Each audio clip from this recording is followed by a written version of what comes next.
Hello guys, तो कैसे हैं आप लोग। एंजल ऑफ डेथ के नेक्स्ट पार्ट में आपका स्वागत है। तो चलिए वीडियो को स्टार्ट करते हैं। सबसे पहले हम देखते हैं आर्चर बता रहा होता है, मैनेजर लू ने मुझे ये कहा था तुम चुप रहो, तो इससे मुझे एक हिंट मिला। इसके कारण मैंने अपना दिमाग यूज करके बॉस को टेक्स्ट कर दिया कि तुम किस तरीके से एमसी को हरा सकते हो। हम देखते हैं वो ओल्ड मैन अपनी कुर्सी से उठता है और एमसी के सामने आके खड़ा हो जाता है और दोनों एक दूसरे को देख रहे होते हैं। फिर वो ओल्ड मैन एमसी से बोलता है, तो मुझे ऑनेस्टली आंसर दो, क्या वो तुम हो जिसने मेरे बेटे को मारा है। एमसी बोलता है, तो मैं सच बताऊं तो मैंने किसी को भी नहीं मारा। और ये जैकेट के बारे में तभी हम देखते हैं एमसी इतना बोलता है, आर्चर अपने हथियार लेके आ जाता है और बोलता है, तुम अभी भी सच नहीं बोल रहे हो क्या, तुम्हें अपने पैर तोड़वाने हैं। फिर एमसी उसकी तरफ गुस्से में देखता है, फिर एमसी अपना हाथ ऊपर करता है और पीछे से ओल्ड मैन कंफ्यूज हो जाता है ये क्या कर रहा है। फिर हम देखते हैं वो आर्चर पे एमसी बहुत सारे हमले करता है अपने हाथों से और उसका हाथ टूट जाता है और वो आर्चर बोलता है मेरा हाथ। फिर एमसी को बहुत गुस्सा आ चुका होता है और गुस्से में बोलता है, तुम्हारे वजह से मैं इस मिसअंडरस्टैंडिंग में फंसा हूं, अब तुम्हारा बहुत हुआ। फिर हम देखते हैं एमसी उसको जमीन में घुसा देता है और उसके हाथ टूटे होते हैं। फिर हम देखते हैं एमसी के ऊपर बहुत सारी लेजर आ जाती है और एमसी कंफ्यूज हो जाता है। फिर हम देखते हैं बहुत सारी लेजर होती है एमसी के ऊपर और वो ओल्ड मैन बोलता है, तुमने मुझे अभी तक आंसर नहीं दिया है, तुम्हें किसने भेजा है, क्या वो डा है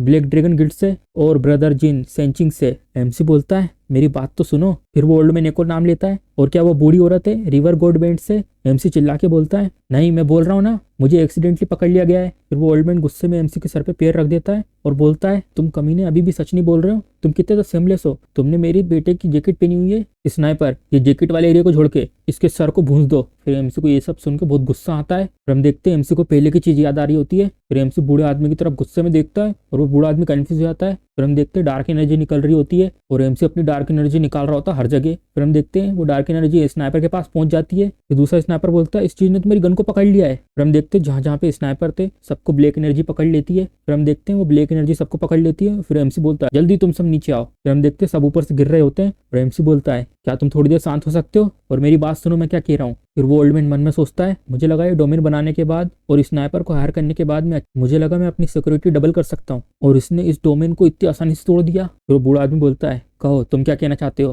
फिर एमसी उसकी तरफ देखता है, फिर वो जैकेट उतारने लगता है और उस जैकेट को रोल कर देता है, अगर ये तुम्हारे बेटे की है तो मैं ये तुम्हें वापस करता हूँ, इसे मैंने उठाया था हंटर हंट से जो सुआई में है। फिर हम देखते हैं वहां पे वो मैजिशियन भी होता है, बोलता है हंटर सुआई से। फिर वो खड़ा होता है और बोलता है, तुम्हें याद है ना जो मेरे हाथ में चोट लगी थी, मुझे उसी जगह से लगी है। फिर एमसी बोलता है, क्या तुम लोग पार्टी करने नहीं गए थे। फिर वो बोलता है, इसके बारे में कुछ मत कहो, जब बॉस एक ग्लास में डाउन हो गए थे तो पार्टी उसी समय खत्म हो गई थी, तो मैं भी बोर हो रहा था तो मैंने ये हाई क्लास की जॉब ले ली थी, प्लीज मुझे गलत मत समझना, मैं सिर्फ यहाँ पे स्नाइपर को सपोर्ट करने आया था, मेरा कोई इरादा नहीं था कि मैं तुम्हें चोट पहुंचाऊं। फिर आर्चर बोलता है, मैंने सुना है हुआंग बाओ से उसने ए रैंक को रिक्रूट करा था, मुझे लगता है वो भी शुआई हंटर है। फिर आर्चर बोलता है, हाँ तुमने सही कहा, वही वो परवर्ट है और कुछ समय से वो कैनिबलिस्ट बन चुका है, और देखो उसने मेरे शरीर में यहाँ पे काटा है। एमसी बोलता है, कैनिबलिस्ट, मुझे लगता है मैंने वो हट में कुछ स्केलेटन देखे थे, मुझे लगा वो किसी तरह के सैंपल हैं या किसी मूवी के प्रॉप्स हैं, और अगर उस चीज पे थोड़ा ध्यान दे तो ऐसा लगता है वो तुम्हारे बेटे की हड्डी हो सकती है। फिर बटलर आता है और बोलता है, लाओ लू ने हेलीकॉप्टर अरेंज करा है शुआई तक का। फिर हमें जंगल का सीन दिखाते हैं। फिर हम देखते हैं हेलीकॉप्टर से जा रहे होते हैं वो लोग। फिर हम देखते हैं वो लोग उस जगह पहुंच जाते हैं। फिर आर्चर बोलता है,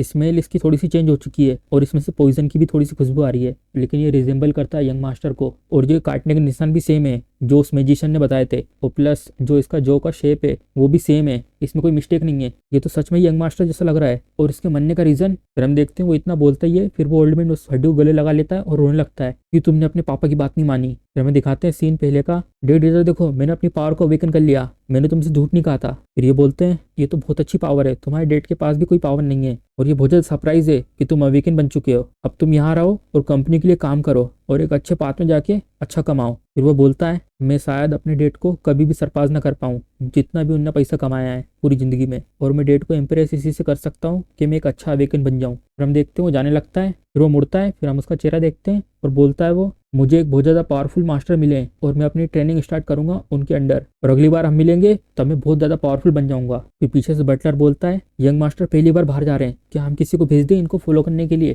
फिर वो ओल्ड मैन बोलता है, इसकी कोई जरूरत नहीं है, मैंने भी इसकी उम्र में बाहर जाना शुरू कर दिया था, अब इसका भी टाइम आ चुका है कि वो कुछ ट्रेनिंग करे, अगर वो ऐसा नहीं करेगा तो वो मेरी कंपनी को कैसे इनहेरिट करेगा, ये सारी की सारी डेट की गलती है, अब डेट तुम्हारी मौत का बदला लेंगे। फिर वो बोलता है, वो वाशट कहाँ है जिसने मेरे सन को मारा है। राशर बताता है, वो माउंटेन ग्रुप कुंगबाओ का मेंबर है, और दोनों के दोनों माउंटेन ग्रुप और फायर ग्रुप ने डायरेक्ट ऑर्डर लिया था जिन कुन से, और वो अवेकन है बी रैंक और उससे भी ऊपर के। फिर हम देखते हैं वो इसके स्केलेटन को नीचे रख देता है और बटलर से बोलता है, लाओ लू कॉल करो सबको, जितने लोगों को तुम बुला सकते हो। फिर वो बोलता है, बॉस मेरा भी हार्ट ब्रोकन हो चुका है यंग मास्टर की मौत से, लेकिन अगर आप लोग डायरेक्ट फर्स्ट रैंक के गिल्ड से ऐसी लड़ाई ले लेंगे तो हमारे जीतने का चांस 0 है। और प्लस जियांग कुंग कुछ समय से चैरिटी भी कर रहा है और पब्लिक का उसके पास पूरा सपोर्ट है, तो पूरी सोसाइटी हम पे उंगली उठाएगी, हमारी रेपुटेशन पे भी इससे फर्क पड़ सकता है। लेकिन अगर बिग बॉस चाहते हैं कि वॉर हो तो मैं इसके लिए प्रिपेयर हूँ। वो बोलते हैं चलो बेटे घर चलते हैं, डेट को थोड़ा समय दो, डेट तुम्हारे हत्यारे को तुम तक जरूर पहुंचाएंगे। और हम देखते हैं वो लोग जा रहे होते हैं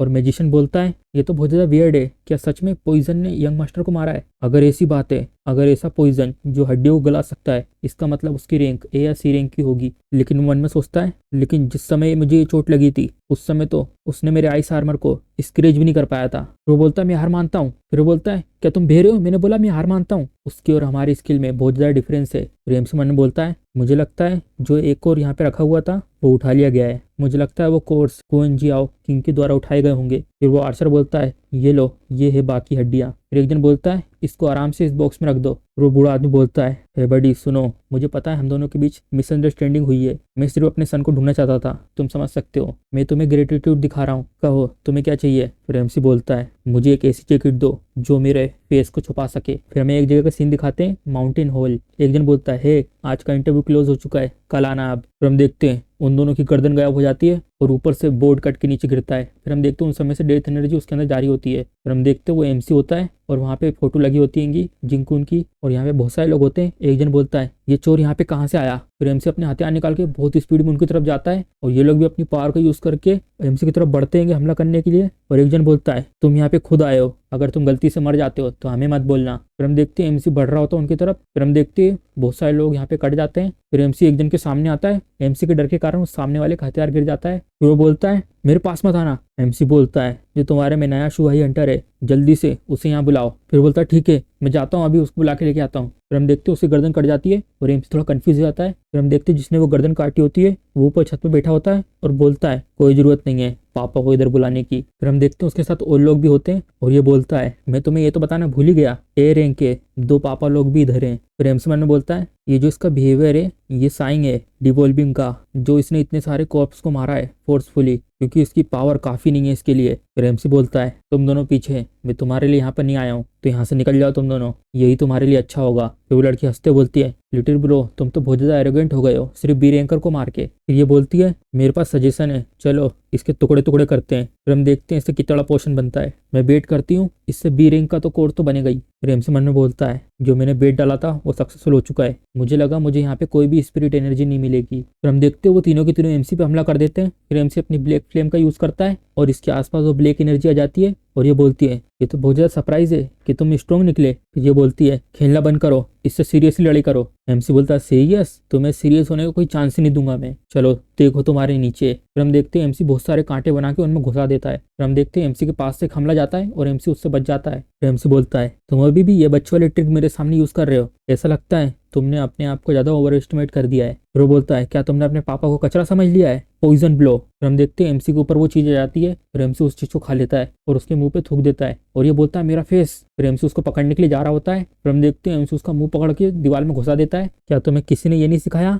जो लोग अपनी एज का एडवांटेज लेते हैं वही कचरे होते हैं? फिर वो बोलता है तुम कमीने, मुझे अंडर एस्टिमेट मत करो। फिर हम देखते हैं उसका चेहरा एक जानवर जैसा बन जाता है। फिर हम देखते हैं वो हमला करने आता है लेकिन एमसी उसके मुंह के नीचे से तलवार घुसा देता है और उसे 2 हिस्सों में काट देता है और बोलता है अगर तुम्हारे पास कोई स्किल नहीं है तो अपने से ऊपर लेवल के किसी को भी अब्जॉर्ब मत करो। फिर हम देखते हैं वहाँ पे मरा हुआ पड़ा रहता है। फिर एक जन बोलता है ओह तुम्हारा शुक्रिया। फिर हम देखते हैं एक जन उसके पास जाता है और उसको देखते हुए बोलता है कुंजे जो ड्यूपिटी है, और मैंने अपना पूरा दिमाग लगा दिया ये सोचने में कि मैं तुमसे कैसे छुटकारा पाऊं बिना कुंजे को ऑफेंड करे। वाओ ये जो कट है 70% स्किन के अंदर जा चुका है, मुझे तुम ज्वाइन कर लो और तुम्हें कोई भी टेस्ट नहीं देना होगा। फिर एमसी मन बोलता है ये तो वही है। फिर एमसी उसकी तरफ गुस्से में देखता है। तो इसी के साथ हमारा पहला पार्ट खत्म हो जाता है। अगर आपको वीडियो पसंद आई तो वीडियो को लाइक, चैनल को सब्सक्राइब करना मत भूलिएगा। चलिए मिलते हैं अगले पार्ट में।